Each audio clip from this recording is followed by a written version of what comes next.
ಸಮರ್ಥನಾದನು. ಆದರೆ ಅವನು ಶೀಘ್ರವಾಗಿ ತನ್ನ ಹಿಡಿತವನ್ನು ಮರಳಿ ಪಡೆದನು ಮತ್ತು ಮತ್ತೊಮ್ಮೆ ತನ್ನ ಬಿಲ್ಲನ್ನು ಎತ್ತಿಕೊಂಡನು.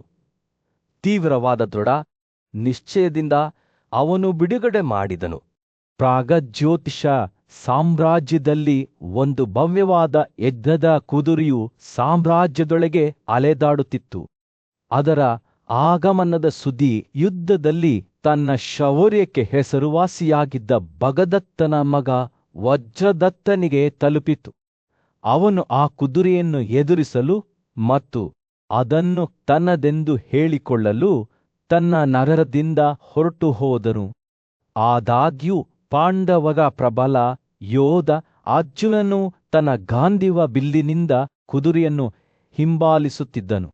ವಜ್ರದತ್ತನನ್ನು ನೋಡಿದ ತಕ್ಷಣ ಅವನು ತನ್ನ ಬಿಲ್ಲುಗಳನ್ನು ಎಳೆದು ರಾಜಕುಮಾರನ ಮೇಲೆ ಬಾಣಗಳನ್ನು ಹಾರಿಸಿದನು. ಅರ್ಜುನನ ಹೊಡೆತಗಳ ವೇಗ ಮತ್ತು ನಿಖರತೆಯಿಂದ ಭಗದತ್ತನ ಮಗ ದಿಗ್ಭ್ರಮೆಗೊಂಡನು ಮತ್ತು ಗಾಬರಿಯಾದ ಕ್ಷಣದಲ್ಲಿ ಅವನು ಕುದುರೆಯನ್ನು ಬಿಟ್ಟು ತನ್ನ ನಗರಕ್ಕೆ ಓಡಿಹೋದನು. ಆದರೆ ವಜ್ರದತ್ತನು ಹೆಮ್ಮೆ ಮತ್ತು ವಿಜಯದ ಬಯಕೆಯಿಂದ ಉತ್ತೇಜಿಸಲ್ಪಟ್ಟನು. ಬಿಟ್ಟುಕೊಡಲು ನಿರಾಕರಿಸಿದನು. ಅವನು ತನ್ನ ರಕ್ಷಾಕವಚವನ್ನು ಧರಿಸಿದನು. ತನ್ನ ಭವ್ಯವಾದ ಆನೆಯನ್ನು ಹತ್ತಿದನು. ಅದು ಹಿಮದಷ್ಟು ಬಿಳಿ ಬಣ್ಣದ್ದಾಗಿತ್ತು ಮತ್ತು ಹೊಳೆಯುವ ರತ್ನದ ಕಲ್ಲುಗಳಂತೆ ಹೊಳೆಯುವ ದೇವಾಲಯಗಳನ್ನು ಹೊಂದಿತ್ತು. ಮತ್ತು ಅರ್ಜುನನಿಗೆ ಮತ್ತೊಮ್ಮೆ ಸವಾಲು ಹಾಕಲು ಹೊರಟನು. ಇಬ್ಬರು ಯೋಧರು ಘರ್ಷಣೆ ಮಾಡುವಾಗ ಉಕ್ಕಿನ ಘರ್ಷಣೆ ಮತ್ತು ಬೆವರು ಮತ್ತು ರಕ್ತದ ವಾಸನೆಯಿಂದ ಗಾಳಿ ತುಂಬಿತ್ತು. ವಜ್ರದತ್ತನು ಅರ್ಜುನನ ಮೇಲೆ ಬಹುಸಂಖ್ಯೆಯ ಬಾಣಗಳನ್ನು ಎಸೆದನು. ಪ್ರತಿಯೊಂದು ಬೆಂಕಿಯ ಶಕ್ತಿಯಿಂದ ತುಂಬಿತ್ತು. ಆದರೆ ಪಾಂಡವ ಯೋಧನು ವಿಚಲಿತನಾಗಲಿಲ್ಲ. ತನ್ನ ಗಾಂಧೀವನ ಬಿಲ್ಲು ಅದರ ಮಾರಣಾಂತಿಕ ಹಾಡನ್ನು ಹಾಡುತ್ತಾ ಅವನು ವಜ್ರದತ್ತನ ಬಾಣಗಳನ್ನು ಮಧ್ಯ ಗಾಳಿಯಲ್ಲಿ ಕತ್ತರಿಸಿದನು. ಕೆಲವನ್ನು 2 ತುಂಡುಗಳಾಗಿ ಮತ್ತು ಇತರವುಗಳನ್ನು 3 ತುಂಡುಗಳಾಗಿ ಕತ್ತರಿಸಿದನು. ಈ ಕೌಶಲ್ಯದ ಪ್ರದರ್ಶನದಿಂದ ಕೋಪಗೊಂಡ ವಜ್ರದತ್ತನು ಅರ್ಜುನನ ಮೇಲೆ ಬಾಣಗಳ ಹೊಸ ಅಲೆಯನ್ನು ಕಳುಹಿಸಿದನು. ಆದರೆ ಪಾಂಡವ ಯೋಧನು ಅವನಿಗಾಗಿ ಸಿದ್ಧನಾಗಿದ್ದನು. ಅವನ ಕೋಪವನ್ನು ನಿರಾಕರಿಸುವಷ್ಟು ಸುಲಭವಾಗಿ ಅವನು ಬಾಣಗಳ ಆಲಿಕಲ್ಲುಗಳನ್ನು ಹೊಡೆದನು. ಪ್ರತಿಯೊಂದೂ ಚಿನ್ನದ ರೆಕ್ಕೆಗಳಿಂದ ತುದಿಯಲಿದ್ದವು. ಮತ್ತು ವಜ್ರದತ್ತನು ತನ್ನನ್ನು ತನ್ನ ಪ್ರಾಣಾಂತಿಕ ಶಕ್ತಿಯಿಂದ ಚುಚ್ಚಿಕೊಂಡಿದ್ದಾನೆಂದು ಭಾವಿಸಿದನು. ರಾಜಕುಮಾರನು ನೆಲಕ್ಕೆ ಬಿದ್ದನು. ಆದರೆ ಅವನು ಅಲ್ಲಿಯೇ ಮಲಗಿದ್ದರೂ ಸಹ ಅವನು ಪ್ರಜ್ಞೆ ಕಳೆದುಕೊಳ್ಳಲಿಲ್ಲ. ಪಟ್ಟುಬಿಡದೆ ವಜ್ರದತ್ತನು ತನ್ನ ಆನೆಯನ್ನು ಹಿಂದಿರುಗಿಸಿದನು ಮತ್ತು ಅರ್ಜುನನ ಮೇಲೆ ವಿಜಯದ ಹತಾಶಾ ಪ್ರಯತ್ನದಲ್ಲಿ ಬಾಣದ ನಂತರ ಬಾಣವನ್ನು ಕಳುಹಿಸಿದನು. ಆದರೆ ಅರ್ಜುನನು ಪಟ್ಟುಬಿಡದೆ ಇದ್ದನು. ಅವನ ಬಾಣಗಳು ಹೊಳೆಯುವ ಬೆಂಕಿಯ ಜ್ವಾಲೆಗಳಂತೆ ಹಾರುತ್ತಿದ್ದವು. ಪ್ರತಿಯೊಂದೂ ನಿಖರವಾಗಿ ಮತ್ತು ಬಲದಿಂದ ಇಳಿಯುತ್ತಿದ್ದವು. ಈ ಬಾಣಗಳಿಂದ ಚುಚ್ಚಿದ ಬಲಶಾಲಿ ಆನೆ ಭೂಮಿಯಿಂದ ಹೊರಹೊಮ್ಮುವ ಪರ್ವತವನ್ನು ಹೋಲುವ ತನ್ನ ದೇಹದಿಂದ ವಿಪರೀತವಾಗಿ ರಕ್ತಸ್ರಾವವಾಗಲು ಪ್ರಾರಂಭಿಸಿತು. ಯುದ್ಧವು ಉಲ್ಬಣಗೊಳ್ಳುತ್ತಿದ್ದಂತೆ ಉಕ್ಕಿನ ಘರ್ಷಣೆ ಮತ್ತು ಯುದ್ಧ ಸದೃಶ ಲಯವನ್ನು ಹೊಡೆಯುವ ಡ್ರಮ್ಗಳ ಶಬ್ದದಿಂದ ವಾಸ್ತವದ ಬಟ್ಟೆಯು ಛಿದ್ರಗೊಂಡಂತೆ ತೋರುತ್ತಿತ್ತು. ಕೊನೆಯಲ್ಲಿ ಅರ್ಜುನನ ಕ್ರೋಧದ ತೀವ್ರತೆಯನ್ನು ವಜ್ರದತ್ತನ ಆನೆಯೇ ಹೊತ್ತುಕೊಂಡಿತು. ಅದರ ದೇಹವು ರಕ್ತದಿಂದ ಆವೃತವಾಗಿತ್ತು. ಕೆಂಪು ಸೀಮೆ ಸುಣ್ಣದ ಬಣ್ಣದ ನೀರಿನ ರಭಸವನ್ನು ಹರಿಯುವ ಪರ್ವತದಂತೆ ರಾಜಕುಮಾರನು ಸ್ವತಃ ನೆಲದ ಮೇಲೆ ಮಲಗಿದ್ದನು. ಯುದ್ಧವು ಕೊನೆಗೊಳ್ಳುತ್ತಿದ್ದಂತೆ ಅವನ ಪ್ರಜ್ಞೆ ನಿಧಾನವಾಗಿ ಕಣ್ಮರೆಯಾಯಿತು. ಭೀಕರ ಯುದ್ಧದ ನಡುವೆಯೂ ವೈಶಂಪಾಯನನು ಭಾರತಗಳ ಮುಖ್ಯಸ್ಥನಿಗೆ ಶೌರ್ಯ ಮತ್ತು ಕಾರ್ಯತಂತ್ರದ ಕಥೆಯನ್ನು ವಿವರಿಸಿದನು. ಪ್ರಸಿದ್ಧ ಯೋಧ ಅರ್ಜುನ ಮತ್ತು ಪ್ರಾಗಜ್ಯೋತಿಷದ ರಾಜಕುಮಾರ ವಜ್ರದತ್ತನ ನಡುವಿನ ಮುಖಾಮುಖಿಯನ್ನು ಇಂದ್ರ ಮತ್ತು ಸರ್ಪ ಋತ್ರದ ನಡುವಿನ ಪೌರಾಣಿಕ ಹೋರಾಟಕ್ಕೆ ಹೋಲಿಸಲಾಗಿದೆ. 100 ದಿನಗಳ ಕಾಲ ಸೈನ್ಯಗಳು ಉಕ್ಕು ಮತ್ತು ಕ್ರೋಧದ ಉನ್ಮಾದದಲ್ಲಿ ಘರ್ಷಣೆ ನಡೆಸಿದವು. ಆದರೆ 4ನೇ ದಿನದವರೆಗೂ ವಜ್ರದತ್ತನ ಆನೆ ಶಕ್ತಿ ಮತ್ತು ಉಗ್ರತೆಯ ದೈತ್ಯ ಯುದ್ಧವನ್ನು ಪ್ರವೇಶಿಸಿತು. ಮಂಜು ಹೊಳೆಯುತ್ತಿರುವ ಅದರ ಬೃಹತ್ ದೇಹವಾದ ಅರ್ಜುನನ ಕಡೆಗೆ ಹೊಳೆಯುತ್ತಿರುವ ಆನೆಯಂತೆ ವಜ್ರದತ್ತನು ಗುಡುಗಿದ ನಗು ಬೀರಿದನು. ನಿರೀಕ್ಷಿಸಿ, ನಿರೀಕ್ಷಿಸಿ, ಓ ಅರ್ಜುನ ಎಂದು ಕೂಗಿದನು. ನೀನು ನಿನ್ನ ಪ್ರಾಣದಿಂದ ನನ್ನಿಂದ ತಪ್ಪಿಸಿಕೊಳ್ಳುವುದಿಲ್ಲ. ನಿನ್ನನ್ನು ಕೊಲ್ಲುವುದು ನನ್ನ ಕರ್ತವ್ಯವಾಗಿದೆ. ನನ್ನ ಯಜಮಾನನ ಜಲದೋಷವನ್ನು ಪೂರೈಸುವುದು. ರಾಜಕುಮಾರನ ಮಾತುಗಳು ವಿಷದಿಂದ ತುಂಬಿದವು ಮತ್ತು ಆಳವಾದ ಕೋಪವು ಅವನ ಪ್ರತಿಯೊಂದು ಕಾರ್ಯವನ್ನು ಉತ್ತೇಜಿಸಿದಂತೆ ತೋರುತ್ತಿತ್ತು. ವಜ್ರದತ್ತನು ತನ್ನ ಆನೆಯನ್ನು ಮುಂದಕ್ಕೆ ತಳ್ಳಿದನು. ಅದರ ಬೃಹತ್ ದೇಹವು ಪ್ರಕೃತಿಯ ಶಕ್ತಿಯಂತೆಯೇ ಅರ್ಜುನನ ಕಡೆಗೆ ತನ್ನನ್ನು ಮುಂದಕ್ಕೆ ತಳ್ಳಿತು. ಪ್ರಾಣಿಯು ಪ್ರಚೋದಿಸಿದಂತೆ ಡ್ರಮ್ಸ್ ಮತ್ತು ತುತ್ತೂರಿಗಳ ಶಬ್ದದಿಂದ ಗಾಳಿ ತುಂಬಿತ್ತು. ಅದರ ಕಾಂಡವು ಗಾಳಿಯಲ್ಲಿ ಎತ್ತರಕ್ಕೆ ಏರಿತು, ಹೊಡೆಯಲು ಸಿದ್ಧವಾಗಿತ್ತು. ಅರ್ಜುನನು ದೃಢವಾಗಿ ನಿಂತನು. ಅವನ ಗಾಂಧೀವ ಬಿಲ್ಲು ಸಿದ್ಧವಾಗಿತ್ತು. ಅವನ ಕಣ್ಣುಗಳು ಸಮೀಪಿಸುತ್ತಿರುವ ಆನೆಯ ಮೇಲೆ ಗಮನವನ್ನು ಕೇಂದ್ರೀಕರಿಸಿದ್ದವು. ಆನೆಯು ಹತ್ತಿರವಾಗುತ್ತಿದ್ದಂತೆ ಅದು ತನ್ನ ಕಾಂಡದಿಂದ ರಸವನ್ನು ಸುರಿಯಿತು. ಅರ್ಜುನನನ್ನು ಆಕಾಶದಿಂದ ಬರುವ ದ್ರವದ ಮಹಾಪೂರದಿಂದ ಮುಳುಗಿಸಿತು. ರಾಜಕುಮಾರನ ಮುಖವು ದೃಢನಿಶ್ಚಯದಿಂದ ಕೂಡಿದ್ದು.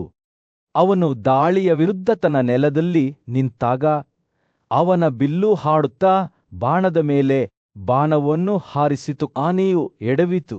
ಅದರ ಬೃಹತ್ ದೇಹವು ಹಲವಾರು ಬಾಣಗಳಿಂದ ಚುಚ್ಚಲ್ಪಟ್ಟಿತು. ಆದರೆ ಅದು ಬಿಟ್ಟುಕೊಡಲು ನಿರಾಕರಿಸಿತು. ಕೋಪಗೊಂಡ ಮತ್ತು ನಿರಾಶೆಗೊಂಡ ವಜ್ರದತ್ತನು ಅರ್ಜುನನ ಮೇಲೆ ಬಾಣಗಳನ್ನು ಹಾರಿಸಿದನು.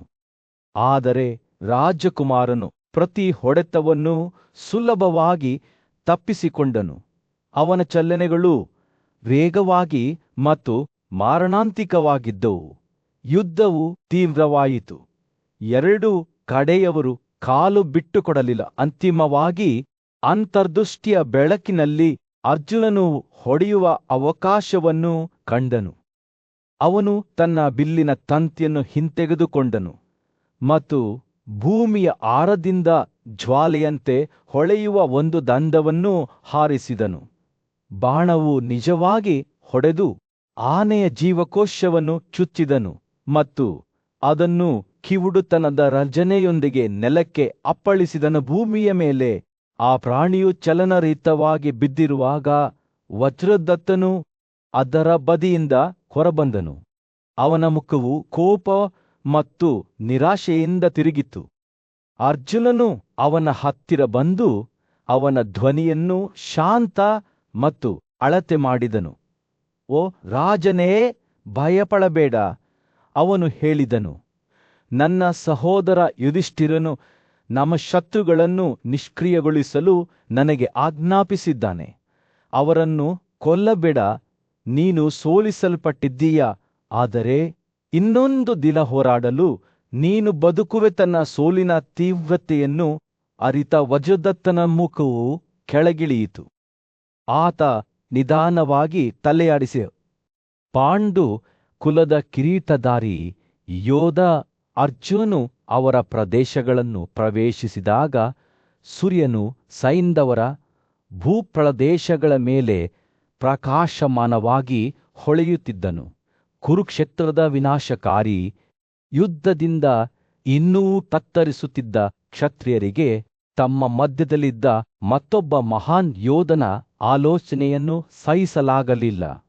ಅವರ ನಾಯಕ ವಿಭತ್ಸು ತನ್ನ ಬಿಲ್ಲನ್ನು ಹೊಂದಿದ್ದ ಮತ್ತು ಯಜ್ಞದ ಕುದುರೆಯ ಮೇಲೆ ಕುಳಿತಿದ್ದ ಅರ್ಜುನನ ವಿರುದ್ಧ ತೀವ್ರವಾದ ದೃಢ ನಿಶ್ಚಯದಿಂದ ಮುಂದುವರಿದನು. ಯುದ್ಧವು ಉಲ್ಬಣಗೊಳ್ಳುತ್ತಿದ್ದಂತೆ ಸೈಂಧವ ಯೋಧರು ಅರ್ಜುನನ ಮೇಲೆ ಬಾಣಗಳನ್ನು ಸುರಿಸಿ ಹೊಡೆದಾಗ ತಮ್ಮ ಹೆಸರುಗಳನ್ನು ಮತ್ತು ಕುಟುಂಬಗಳನ್ನು ಘೋಷಿಸಿದರು. ರಕ್ಷಣೆ ಉಕ್ಕಿನ ಶಬ್ದದಿಂದ ಗಾಳಿಯು ತುಂಬಿತ್ತು ಮತ್ತು ಯುದ್ಧಭೂಮಿಯಲ್ಲಿ ರಕ್ತ ಮತ್ತು ಬೆವರಿನ ಸುವಾಸನೆಯು ಭಾರವಾಗಿ ತೂಗಾಡುತ್ತಿತ್ತು. ನಿವರ್ತಕ ವಚಗಳ ಹಂತಕ ಮತ್ತು ಸಮಸ್ತಕಗಳ ವಿನಾಶಕ ಅರ್ಜುನನು ಶೌರ್ಯದಿಂದ ಹೋರಾಡಿದನು. ಆದರೆ ಅವನು ಹೆಚ್ಚಿನ ಸಂಖ್ಯೆಯಲ್ಲಿದ್ದನು. ಸೈದ್ಯವರ ಯೋಧರು ಅವನನ್ನು ಎಲ್ಲಾ ಕಡೆಗಳಿಂದ ಸುತ್ತುವರಿದರು. ಅವರ ರಥಗಳು ಮತ್ತು ಕುದುರೆಗಳು ಉಕ್ಕಿನ ಗೋಡೆಯನ್ನು ನಿರ್ಮಿಸಿದವು. ಅದು ಅಭೇದ್ಯವೆಂದು ತೋರುತ್ತದೆ. ಅರ್ಜುನನ ಗಾಂಧಿವ ಬಿಲ್ಲು ಪ್ರತಿ ಹೊಡೆತದಿಂದ ಅದರ ಗುರುತಿಗೆ ಬಾಣದ ನಂತರ ಬಾಣವು ಹೊಡೆದಂತೆ ಅಲುಕಾಡುತ್ತಿತ್ತು. ಒಂದು ಕಾಲದಲ್ಲಿ ಪ್ರಬಲನಾಗಿದ್ದ ಯೋಧನು ದಣಿದನು. ಬಾಣಗಳು ಅವನ ಮೇಲೆ ಬೀಳುತ್ತಿದ್ದಂತೆ ಅವನ ಚಲನೆಗಳು ನಿಧಾನವಾದವು. ಅರ್ಜುನನು ಎಡವಿ ಬೀಳುವುದನ್ನು 3 ಲೋಕಗಳು ಭಯದಿಂದ ನೋಡುತ್ತಿದ್ದವು. ಸೈಂಧವನ ಆಕ್ರಮಣದ ಸಂಪೂರ್ಣ ಶಕ್ತಿಯಿಂದ ಮುಳುಗಿ ಹೋದರು. ಯುದ್ಧಭೂಮಿಯ ಮೇಲೆ ಬಿದ್ದ ಕತ್ತಲೆಯಿಂದ ಸೂರ್ಯನು ತನ್ನ ಪ್ರಕಾಶವನ್ನು ಮಸುಕಾದಿಸಿದಂತೆ ಕಾಣುತ್ತಿದ್ದನು. ಸರ್ಪ ರಾಕ್ಷಸನಾದ ರಾಹು ಸೂರ್ಯ ಮತ್ತು ಚಂದ್ರ ಇಬ್ಬರನ್ನೂ ನುಂಗಿ ಜಗತ್ತನ್ನು ಅವ್ಯವಸ್ಥೆಗೆ ದೂಡಿದರು. ಆಕಾಶದಾದ್ಯಂತ ಉಲ್ಕೆಗಳು ಹರಿದಾಡಿ ಸೌರಫಲಕದ ಮೇಲೆ ಕಿವುಡುತನದಿಂದ ಅಪ್ಪಳಿಸಿದವು. ಪರ್ವತಗಳ ರಾಜಕುಮಾರನಾದ ಕೈಲಾಸನು ಅವುಗಳ ಪ್ರಭಾವದ ಕೆಳಗೆ ನಡುಗಿದನು. 7 ಆಕಾಶ ಋಷಿಗಳು ಮತ್ತು ಸ್ವರ್ಗದ ಇತರ ಋಷಿಗಳು ಬ್ರಹ್ಮಾಂಡದ ಬಟ್ಟೆಯನ್ನು ಬಿಚ್ಚಿಡುತ್ತಿರುವಂತೆ ಭಯದಿಂದ ನೋಡುತ್ತಿದ್ದರು. ಆದರೆ ಅರ್ಜುನನು ಇನ್ನೂ ಸೋತಿರಲಿಲ್ಲ. ಅವನು ನೆಲದ ಮೇಲೆ ದಿಗ್ಭ್ರಮೆಗೊಂಡಿದ್ದಾಗ ಅವನ ಬಿಲ್ಲು ಗಾಂಧೀವ ಅವನ ಶಾಂತವಾದ ಹಿಡಿತದಿಂದ ಬಿದ್ದಿತು. ಆದರೆ ಅದು ಕೇವಲ ಭ್ರಮೆಯಾಗಿತ್ತು, ಏಕೆಂದರೆ ಆಕಾಶ ಋಷಿಗಳು ತಮ್ಮ ಸಾಮೂಹಿಕ ಶಕ್ತಿಯಿಂದ ಯುದ್ಧಭೂಮಿಯಲ್ಲಿ ತಮ್ಮ ಮೌನ ಪಠಣಗಳನ್ನು ಪ್ರಾರಂಭಿಸಿದಾಗ ಅರ್ಜುನನ ಶಕ್ತಿಯು ಮತ್ತೆ ಜೀವಂತವಾಯಿತು. ಹೊಸ ಹುರುಪಿನಿಂದ ಅರ್ಜುನನು ತನ್ನ ಆಕಾಶದ ಬಿಲ್ಲನ್ನು ಎಳೆದನು. ಅದರ ತಿರುವು ಪ್ರಬಲ ಯಂತ್ರದ ಶಬ್ದದಂತೆ ಭೂಮಿಯ ಮೇಲೆ ಪ್ರತಿಧ್ವನಿಸಿತು. ಪುರಂದರನು ಮಳೆ ಸುರಿಸಿದಂತೆ ಅವನು ತನ್ನ ಶತ್ರುಗಳ ಮೇಲೆ ಬಾಣಗಳ ಪ್ರವಾಹವನ್ನು ಬಿಚ್ಚಿ ಅವುಗಳನ್ನು ಮಾರಣಾಂತಿಕ ನಿಖರತೆಯಿಂದ ಚುಚ್ಚಿದನು.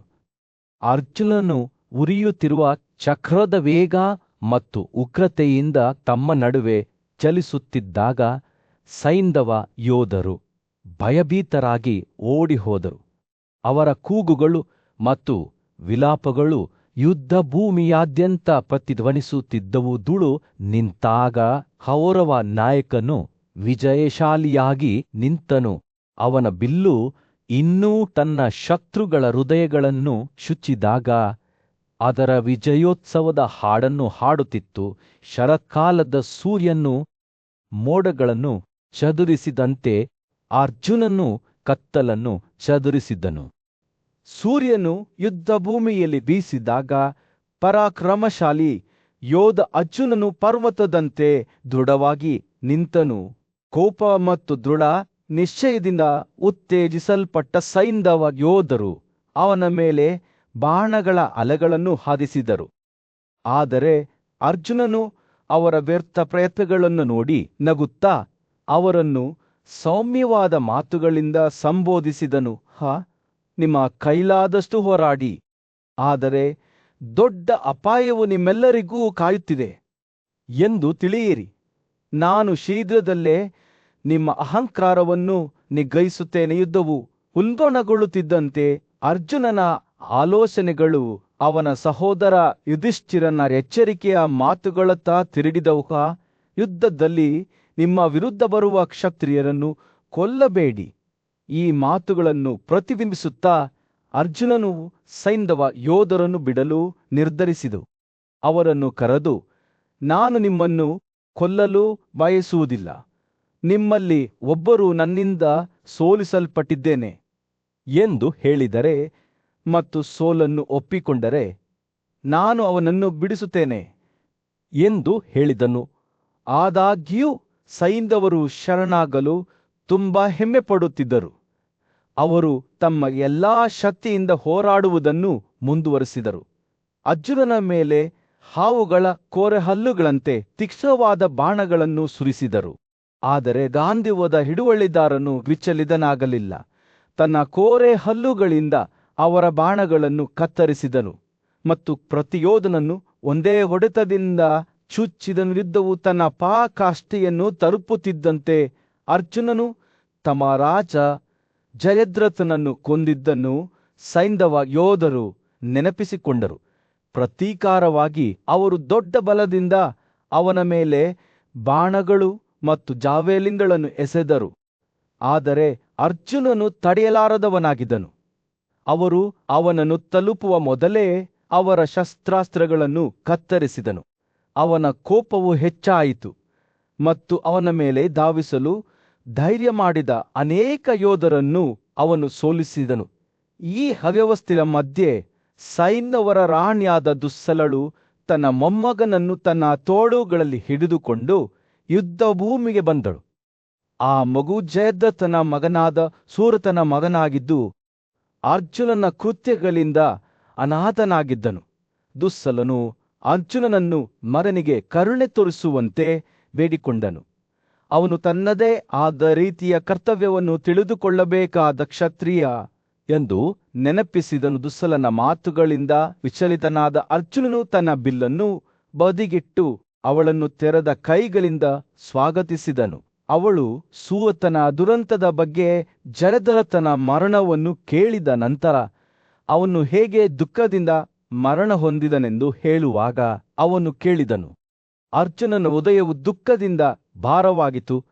ಆದರೆ ದುಸ್ಸಲನ ಮಾತುಗಳು ಅವನೊಳಗೆ ಒಂದು ಸ್ವರಮೇಳವನ್ನು ಹೊಡೆದವು. ಅವನು ತನ್ನ ಸಹೋದರ ಯುಧಿಷ್ಠಿರನ ಬೋಧನೆಗಳನ್ನು ಮತ್ತು ಕ್ಷತ್ರಿಯ ಕರ್ತವ್ಯದ ಮೌಲ್ಯಗಳನ್ನು ನೆನಪಿಸಿಕೊಂಡನು. ಯುದ್ಧದಲ್ಲಿ ತನ್ನ ತಂದೆ ಮತ್ತು ಕುಟುಂಬವನ್ನು ಕಳೆದುಕೊಂಡ ಮಗುವಿಗೆ ಕರುಣೆ ತೋರಿಸಬೇಕೆಂದು ಅವನು ಅರಿತುಕೊಂಡನು. ಅರ್ಜುನನ ಕೋಪವು ಕಡಿಮೆಯಾಯಿತು ಮತ್ತು ಅವನು ಶಾಂತಿ ಸ್ಥಾಪಿಸಲು ಒಲವು ತೋರಿದನು. ಭಾರವಾದ ಹೃದಯದಿಂದ ದುಸ್ಸಲಳು ತನ್ನ ಯೋಧರೊಂದಿಗೆ ಯುದ್ಧ ಭೂಮಿಯಿಂದ ಹೊರಟು ಹೋದಳು. ಅವಳು ಅರ್ಜುನನನ್ನು ದೇವರಾಗಿ ಆರಾಧಿಸಿದಳು ಮತ್ತು ವಾಹನವನ್ನು ಬಿಟ್ಟು ತನ್ನ ಅರಮನೆಗೆ ಮರಳಿದಳು. ಮಣಿಪುರದ ರಾಜ್ಯದಲ್ಲಿ ವಪುವಾಹನ ಎಂಬ ಯುವ ರಾಜಕುಮಾರನು ತನ್ನನ್ನು ತಾನು ಯೋಗ್ಯ ಯೋಧನೆಂದು ಸಾಬೀತುಪಡಿಸಿಕೊಡಲು ಉತ್ಸುಕನಾಗಿದ್ದನು. ಅವನ ತಂದೆ ಮಹಾನ್ ವೀರ ಮತ್ತು ಪಾಂಡವ ಸಹೋದರರಲ್ಲಿ ಒಬ್ಬನಾದ ಅರ್ಜುನನು ಅವರ ಸಾಮ್ರಾಜ್ಯದೊಳಗೆ ಬಂದಿದ್ದಾನೆ ಎಂದು ಅವನು ಕೇಳಿದ್ದನು. ಆದಾಗ್ಯೂ ಗೌರವದಿಂದ ಅವನನ್ನು ಭೇಟಿಯಾಗುವ ಬದಲು ವಪುವಾಹನನು ಬ್ರಾಹ್ಮಣನ ವೇಷ ಧರಿಸಿ ಪುರೋಹಿತರು ಮತ್ತು ನಿಧಿಯೊಂದಿಗೆ ರಾಜ್ಯಕ್ಕೆ ನುಸುಳಲು ನಿರ್ಧರಿಸಿದನು. ಆದಾಗ್ಯೂ ಅರ್ಜುನನು ತನ್ನ ಮಗನ ಕುತಂತ್ರದಿಂದ ಮೋಸ ಹೋಗಲಿಲ್ಲ. ವೇಷದಲ್ಲಿದ್ದ ಯುವ ರಾಜಕುಮಾರನನ್ನು ಗುರುತಿಸಿ ತನ್ನ ಕ್ಷತ್ರಿಯ ಕರ್ತವ್ಯಗಳನ್ನು ತ್ಯಜಿಸಿ ಯುದ್ಧದಲ್ಲಿ ಭಾಗವಹಿಸದೆ ಶಾಂತಿಯುತವಾಗಿ ಅವನನ್ನು ಸ್ವಾಗತಿಸಲು ಪ್ರಯತ್ನಿಸಿದ್ದಕ್ಕಾಗಿ ಅವನನ್ನು ಗದರಿಸಿದನು. ವಪುವಾಹನನ ಮಲತಾಯಿ ರಾಜನ ಮಗಳಾದ ಕುಲುಪ್ಪಿ ತನ್ನ ಮಗನ ಸಂಕಟವನ್ನು ನೋಡಿ ಒಂದು ಆಲೋಚನೆಯೊಂದಿಗೆ ಬಂದಳು. ನೀನು ನನ್ನ ಮಗ ವಪುವಾಹನ, ಅವಳು ಹೇಳಿದರು, ಮತ್ತು ನಾನು ನಿನ್ನ ತಾಯಿ, ನಮ್ಮ ರಾಜ್ಯದ ಶ್ರೇಷ್ಠ ಯೋಧನಾದ ನಿನ್ನ ತಂದೆ ಅರ್ಜುನನೊಂದಿಗೆ ಹೋರಾಡು. ನೀನು ಇದನ್ನು ಮಾಡಿದರೆ ನೀನು ದೊಡ್ಡ ಅರ್ಹತೆಯನ್ನು ಗಳಿಸುವೆ ಮತ್ತು ನಿನ್ನ ತಂದೆಯನ್ನು ಹೆಮ್ಮೆ ಪಡುವಂತೆ ಮಾಡುವೆ. ಉಲುಪಿಯ ಮಾತುಗಳು ವಪುವಾಹನನೊಳಗೆ ಬೆಂಕಿಯನ್ನು ಹೊತ್ತಿಸಿದವು ಮತ್ತು ಅವನು ಯುದ್ಧದಲ್ಲಿ ತನ್ನ ತಂದೆಯನ್ನು ಎದುರಿಸಲು ನಿರ್ಧರಿಸಿದ. ಯುದ್ಧಭೂಮಿಯಲ್ಲಿ ಇಬ್ಬರು ಯೋಧರು ಮುಖಾಮುಖಿಯಾದಾಗ ಅವರ ಹೋರಾಟವು ಹಿಂದೆಂದೂ ಯಾರು ನೋಡಿರದಂತಿತ್ತು. ಅರ್ಜುನನು ತನ್ನ ಗಾಂಧೀವ ಬಿಲ್ಲಿನೊಂದಿಗೆ ವಪುವಾಹನದಲ್ಲಿ ಬಾಣದ ನಂತರ ಬಾಣವನ್ನು ಹಾರಿಸಿದನು. ಆದರೆ ಯುವ ರಾಜಕುಮಾರನು ತನ್ನ ತಂದೆಯ ದಾಳಿಯನ್ನು ಹಿಮ್ಮೆಟ್ಟಿಸಲು ತನ್ನದೇ ಆದ ಅಗಲವಾದ ತಲೆಯ ದಂಡೆಗಳನ್ನು ಬಳಸಿ ತಪ್ಪಿಸಿಕೊಂಡನು. ಮತ್ತು ನೇದನ್ ಎರಡು ಕಡೆಯವರು 1 ಇಂಚು ಸಹ ಬಿಡದೆ ಹಲವು ಗಂಟೆಗಳ ಕಾಲ ಯುದ್ಧವು ನಡೆಯಿತು. ಅಂತಿಮವಾಗಿ ಬಾಲ್ಯದ ಶೌರ್ಯದ ಕ್ಷಣವೊಂದರಲ್ಲಿ ವಪುವಾಹನನು ಅರ್ಜುನನ ಭುಜದ ಮೂಲಕ ನೇರವಾದ ದಂಡದಿಂದ ಚುಚ್ಚಿದನು. ದೂರದಿಂದ ಹಾರಿಸಿದ ಬಾಣವು ಭೂಮಿಯ ಆಳಕ್ಕೆ ನುಗ್ಗಿ ಅರ್ಜುನನು ಎಡವಿ ಬೀಳುವಂತೆ ಮಾಡಿತು. ಅರ್ಜುನನಿಗೆ ಪ್ರಜ್ಞೆ ಮರಳಿತು ಮತ್ತು ಅವನ ಧೈರ್ಯಕ್ಕಾಗಿ ತನ್ನ ಮರನನ್ನು ಹೊಗಳಿದನು. ಆದರೆ ಅವನು ಅಷ್ಟು ಸುಲಭವಾಗಿ ಸೋಲುವವನಲ್ಲ. ಅವನು ವಪುವಾಹನ ಮೇಲೆ ಮತ್ತೊಂದು ಬಾಣಗಳನ್ನು ಹಾರಿಸಿದನು. ಅವನು ತನ್ನ ಸ್ವಂತ ದಂಡೆಗಳಿಂದ ಪ್ರತಿಯಾಗಿ ಕೆಲವನ್ನು 2 ಭಾಗಗಳಾಗಿ ಮತ್ತು ಇತರರನ್ನು 3 ಭಾಗಗಳಾಗಿ ಕತ್ತರಿಸಿದನು. ಚಿನ್ನದಿಂದ ಅಲಂಕರಿಸಲ್ಪಟ್ಟ ಮತ್ತು ಚಿನ್ನದ ಪಾಮ್ಯವನ್ನು ಹೋಲುವ ಅರ್ಜುನನ ದರ್ಜೆಯನ್ನು ಪಾರ್ಥನ ಅತ್ಯುತ್ತಮ ದಂಡೆಗಳು ಕತ್ತರಿಸುವವರೆಗೂ ಈ ಹೋರಾಟ ಮುಂದುವರಿಯಿತು. ನಂತರ ಪಾಂಡುವಿನ ಮಗನು ವಪುವಾಹನನ ಕುದುರೆಗಳನ್ನು ಕೊಂದು ಯುವ ರಾಜಕುಮಾರನಿಗೆ ಕೋಪವನ್ನುಂಟು ಮಾಡಿದನು ಮತ್ತು ಕಾಲ್ನಡಿಗೆಯಲ್ಲಿ ಹೋರಾಡಿದನು. ಕೊನೆಗೆ ತನ್ನ ತಂದೆಗೆ ಇನ್ನು ಮುಂದೆ ತನ್ನನ್ನು ಎದುರಿಸಲು ಸಾಧ್ಯವಾಗುವುದಿಲ್ಲವೆಂದು ಭಾವಿಸಿದ ವಪುವಾಹನನು ಅರ್ಜುನನ ಎದೆಯ ಮೂಲಕ ಚುಚ್ಚಿದ ದಂಡದಿಂದ ಅಂತಿಮ ದಾಳಿಯನ್ನು ಪ್ರಾರಂಭಿಸಿದನು. ಬಾಣವು ಅರ್ಜುನನ ಪ್ರಮುಖ ಅಂಗಗಳನ್ನು ತಲುಪಿತು. ಇದು ಅವನಿಗೆ ಬಹಳ ನೋವನ್ನು ಉಂಟುಮಾಡಿತು ಮತ್ತು ಅವನು ಮೂರ್ಛೆಯಲ್ಲಿ ಭೂಮಿಯ ಮೇಲೆ ಬಿದ್ದನು. ವಪುವಾಹನನು ಸಹ ದುಃಖ ಮತ್ತು ಆಯಾಸದಿಂದ ಹೊರಬಂದು ಪಕ್ಕದಲ್ಲಿ ನೆಲಕ್ಕೆ ಬಿದ್ದನು. ನಿರ್ಜನವಾದ ಯುದ್ಧಭೂಮಿಯಲ್ಲಿ ರಾಣಿ ಚಿತ್ರಾಂಗದಳು ತನ್ನ ಗಂಡನ ನಿರ್ಜೀವ ದೇಹದ ಪಕ್ಕದಲ್ಲಿ ಕುಳಿತಿದ್ದಳು. ಅವಳ ಕಣ್ಣುಗಳು ಕಣ್ಣೀರಿನಿಂದ ತುಂಬಿದ ಕಮಲದ ದಳಗಳಂತಿದ್ದವು. ಅವಳ ಮಗ ಅರ್ಜುನ ಎಂದು ಕರೆಯಲ್ಪಡುವ ಧನಂಜಯನು ಹತ್ತಿರದಲ್ಲಿ ಮಲಗಿದ್ದನು. ಅವನ ಸ್ವಂತ ಪ್ರಾಣವು ಅವನಿಂದ ಜಾರಿ ಬೀಳುತ್ತಿತ್ತು. ರಾಣಿಯ ದುಃಖವು ಹಾವಿನ ಮುಖ್ಯಸ್ಥನ ಮಗಳು ಉಲುಪಿಯನ್ನು ಮತ್ತು ಅರ್ಜುನನಿಗೆ ತನ್ನ ಸಹಪತ್ನಿಯನ್ನು ಉದ್ದೇಶಿಸಿ ಮಾತನಾಡುವಾಗ ಸ್ಪಷ್ಟವಾಯಿತು. ಉಲುಪಿಯೇ, ನಿನಗೆ ಏಕೆ ದುಃಖವಾಗುತ್ತಿಲ್ಲ? ಚಿತ್ರಾಂಗದಳು ದುಃಖದಿಂದ ನಡುಗುತ್ತಾ ಕೇಳಿದಳು, ನಿನ್ನ ಗಂಡನನ್ನು ನನ್ನ ಮಗ ಯುದ್ಧದಲ್ಲಿ ಕೊಂದಿದ್ದಾನೆ. ಧನಂಜಯನು ನಿನಗೆ ಯಾವುದೇ ರೀತಿಯಲ್ಲಿ ನೋವುಂಟು ಮಾಡಿದ್ದರೆ ನಾನು ನಿನ್ನನ್ನು ಬೇಡಿಕೊಳ್ಳುತ್ತೇನೆ, ಅವರನ್ನು ಕ್ಷಮಿಸು. ಆ ನಾಯಕನನ್ನು ಪುನರುಜ್ಜೀವನಗೊಳಿಸಿ, ನೀತಿವಂತ ಮಹಿಳೆ, ನೀನು ಧರ್ಮನಿಷ್ಠೆಯಿಂದ ಪರಿಚಿತಳಾಗಿದ್ದೀಯಾ ಮತ್ತು 3 ಲೋಕಗಳ ಮೇಲೆ ನಿನ್ನ ಸದ್ಗುಣಗಳಿಗೆ ಹೆಸರುವಾಸಿಯಾಗಿದ್ದೀಯೆ. ತನ್ನ ಗಂಡನನ್ನು ಪುನರುಜ್ಜೀವನಗೊಳಿಸುವಂತೆ ಉಲುಪಿಯನ್ನು ಬೇಡಿಕೊಂಡಾಗ ಚಿತ್ರಾಂಗದನ ಮಾತುಗಳು ಹತಾಶೆಯಿಂದ ತುಂಬಿದವು. ಅವರು ಸ್ವತಃ ಸರ್ವೋಚ್ಚ ಸೇನಾಧಿಕಾರಿಯಿಂದ ಸ್ಥಾಪಿಸಲ್ಪಟ್ಟ ಅವರ ಬಹುಪತಿತ್ವದ ಸಂಬಂಧದ ಬಗ್ಗೆ ಮಾತನಾಡಿದರು ಮತ್ತು ಅದು ಹೇಗೆ ಶಾಶ್ವತ ಮತ್ತು ಬದಲಾಗದ ಸಂಬಂಧವಾಗಿತ್ತು. ರಾಣಿ ಉಲುಪಿಯನ್ನು ಪ್ರತೀಕಾರದ ಆಲೋಚನೆಗಳನ್ನು ಕೊಂದಿರಬಾರದೆಂದು ಬೇಡಿಕೊಂಡಳು.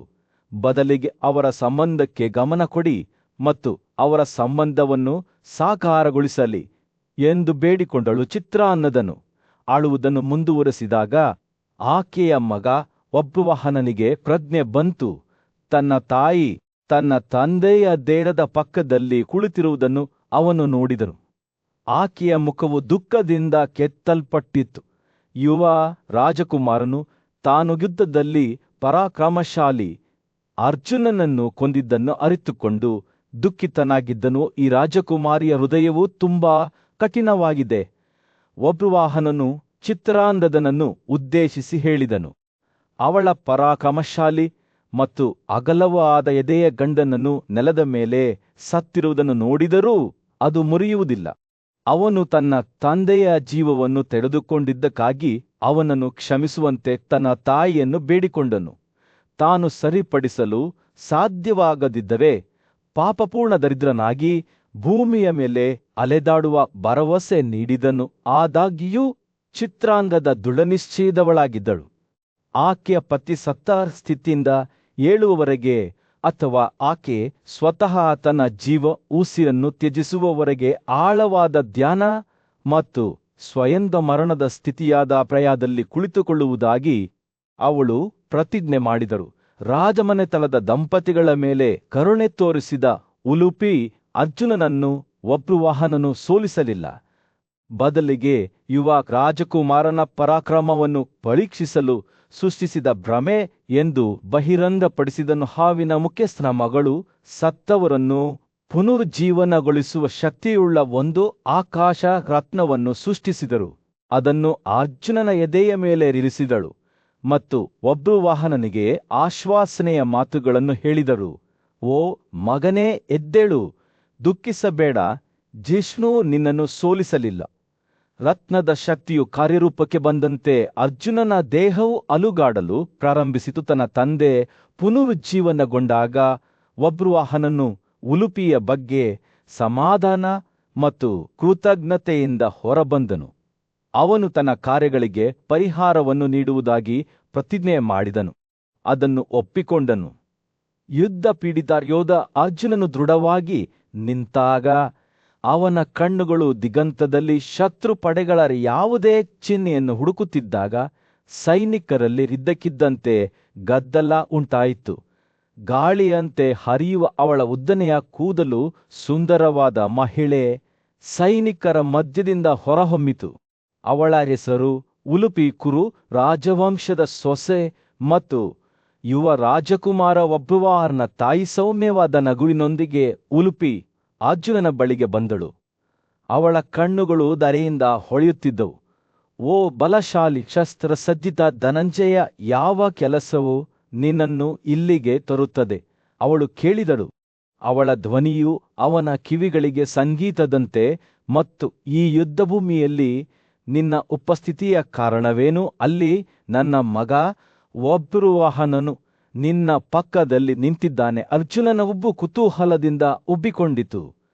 ನೀವು ನನ್ನ ಅಥವಾ ನನ್ನ ಮಗನ ಬಗ್ಗೆ ಯಾವುದೇ ಕೆಟ್ಟ ಉದ್ದೇಶದಿಂದ ಇಲ್ಲಿಗೆ ಬಂದಿಲ್ಲ ಎಂದು ನಾನು ಭಾವಿಸುತ್ತೇನೆ.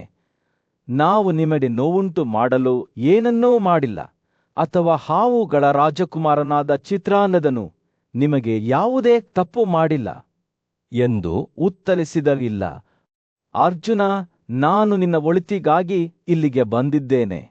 ನೋಡಿ, ಹಲವು ವರ್ಷಗಳ ಹಿಂದೆ ನೀನು ಶಾಂತನುವಿನ ಮಗನಾದ ಭೀಷ್ಮನನ್ನು ಕೊಂದಾಗ ನಾನು ಯುದ್ಧಭೂಮಿಯಲ್ಲಿದ್ದೆ. ಆ ಶಕ್ತಿಶಾಲಿ ದೇವತೆಗಳಾದ ವಾಸುಗಳು ಆ ಕೃತ್ಯಕ್ಕಾಗಿ ನಿನ್ನನ್ನು ಶಪಿಸಿದರು. ನೀನು ನಿನ್ನ ಪಾಪವನ್ನು ತೀರಿಸದಿದ್ದರೆ ನೀನು ನರಕಕ್ಕೆ ಬೀಳುವೆ ಎಂದು ಹೇಳಿದರು. ಉಲುಪಿ ತನ್ನ ಕಥೆಯನ್ನು ಮುಂದುವರಿಸಿದಾಗ ಅರ್ಜುನನ ಕಣ್ಣುಗಳು ಆಶ್ಚರ್ಯದಿಂದ ವಿಶಾಲವಾದವು. ಆದರೆ ನಾನು ಪ್ರಾಚೀನ ದಂತಕಥೆಯ ಬಗ್ಗೆ ನನ್ನ ಜ್ಞಾನದಿಂದ ಶಾಪವನ್ನು ತೆಗೆದುಹಾಕುವ ಮಾರ್ಗವನ್ನು ಕಂಡುಕೊಂಡೆ. ನಾನು ನಿನ್ನ ಸ್ವಂತ ಮಗನಾದ ವಬ್ರುವಾಹನನಿಂದ ನಿನ್ನ ಪತನವನ್ನು ಮಾಡಬೇಕಾಯಿತು. ಆದ್ದರಿಂದ ಅವನು ಈಗ ನಿನ್ನ ಮುನ್ನೆ ನಿಂತಿದ್ದಾನೆ. ಯುದ್ಧದಲ್ಲಿ ತನ್ನ ತಂದೆಯನ್ನು ಸೋಲಿಸಲು ಸಿದ್ಧನಾಗಿದ್ದಾನೆ. ಉಲುಪಿಯು ಮಾತನಾಡುವುದನ್ನು ಮುಗಿಸಿದಾಗ ಅರ್ಜುನನ ಮುಖವು ತಿಳುವಳಿಕೆ ಮತ್ತು ಕೃತಜ್ಞತೆಯಿಂದ ಬೆಳಗಿತು. ಓ ದೇವಿಯೇ, ನೀನು ಇದನ್ನೆಲ್ಲ ನನ್ನ ಒಳಿತಿಗಾಗಿ ಮಾಡಿದ್ದೀಯಾ ಎಂದು ಗೌರವದಿಂದ ತನ್ನ ತಲೆಯನ್ನು ಬಾಗಿಸಿ ಹೇಳಿದನು. ನಾನು ಎಂದೆಂದಿಗೂ ನಿನಗೆ ಋಣಿಯಾಗಿದ್ದೇನೆ. ಉಲುಪಿ ಮತ್ತೊಮ್ಮೆ ಮುಗುಳ್ನಕ್ಕಳು. ಅವಳ ಕಣ್ಣುಗಳು ಸಹಾನುಭೂತಿಯಿಂದ ಹೊಳೆಯುತ್ತಿದ್ದವು. ಅರ್ಜುನನೇ, ನೀನು ವಾಸುಗಳ ಶಾಪದಿಂದ ಮುಕ್ತನಾಗಿದ್ದೀಯ. ನಿನ್ನ ಮಗನು ತನ್ನ ಶೌರ್ಯ ಮತ್ತು ನಿನ್ನ ಬಗೆಗಿನ ನಿಷ್ಠೆಯಿಂದ ಅದನ್ನು ಎತ್ತಿ ಹಿಡಿದಿದ್ದಾನೆ. ಇಬ್ಬರು ಯೋಧರು ಮಾತನಾಡುತ್ತಿರುವಾಗ ವಬ್ರುವಾಹನನು ಕಣ್ಣೀರಿನಿಂದ ತುಂಬಿದ ಕಣ್ಣುಗಳೊಂದಿಗೆ ಅವರ ಬಳಿಗೆ ಬಂದನು. ತಂದೆಯೇ, ಭಾವದಿಂದ ನಡುಗುತ್ತಿರುವ ಅವನ ಧ್ವನಿಯಲ್ಲಿ ನೀನು ಆಜ್ಞಾಪಿಸಿದಂತೆ ನಾನು ಖಂಡಿತವಾಗಿಯೂ ಚೈತ್ರದಲ್ಲಿ ದೊಡ್ಡ ಕುದುರೆ ಯಜ್ಞಕ್ಕೆ ಹೋಗುತ್ತೇನೆ. ಆದರೆ ದಯವಿಟ್ಟು ಮೊದಲು ನಮ್ಮ ನಗರವನ್ನು ಪ್ರವೇಶಿಸಿ ನಿನ್ನ ಇಬ್ಬರು ಪತ್ನಿಯರನ್ನು ನಿನ್ನೊಂದಿಗೆ ಬರಲಿ ಎಂದು ಹೇಳಿದನು. ಅರ್ಜುನನು ಉತ್ತರಿಸಿದಾಗ ಅವನ ಮುಖವು ಮೃದುಗೊಂಡಿತು. ನನ್ನ ಮಗನೇ, ಈ ಯಜ್ಞದ ಕುದುರೆಯು ಎಲ್ಲಿಗೆ ಹೋದರೂ ಅದನ್ನು ಹಿಂಬಾಲಿಸುವ ನನ್ನ ಪ್ರತಿಜ್ಞೆಗೆ ನಾನು ಬದ್ಧನಾಗಿದ್ದೇನೆ. ಕೊನೆಯ ಕ್ಷಣದವರೆಗೂ ನಾನು ನಿನ್ನ ನಗರದಲ್ಲಿ ವಿಶ್ರಾಂತಿ ಪಡೆಯಲು ಸಾಧ್ಯವಾಗುವುದಿಲ್ಲ. ಭವ್ಯವಾದ ಸಾಗರದಿಂದ ಸುತ್ತುವರಿದ ಭೂಮಿಯ ವಿಶಾಲವಾದ ಪ್ರದೇಶದಲ್ಲಿ ಯಜ್ಞದ ಕುದುರೆಯು ಮುಕ್ತವಾಗಿ ಅಲೆದಾಡುತ್ತಿತ್ತು. ಅದರ ಮಾರ್ಗವು ಲೆಕ್ಕವಿಲ್ಲದಷ್ಟು ಅಲೆದಾಡುತ್ತಿತ್ತು.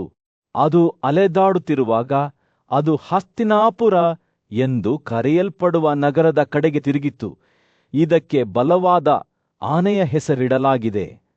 ಈ ಭವ್ಯವಾದ ಪ್ರಾಣಿಯ ಹಿಂದೆ ಕಿರೀಟದಿಂದ ಅಲಂಕರಿಸಲ್ಪಟ್ಟ ಮತ್ತು ತನ್ನ ಶೌರ್ಯಕ್ಕೆ ಹೆಸರುವಾಸಿಯಾದ ಅರ್ಜುನನು ಹತ್ತಿರದಿಂದ ಹಿಂಬಾಲಿಸುತ್ತಿದ್ದನು.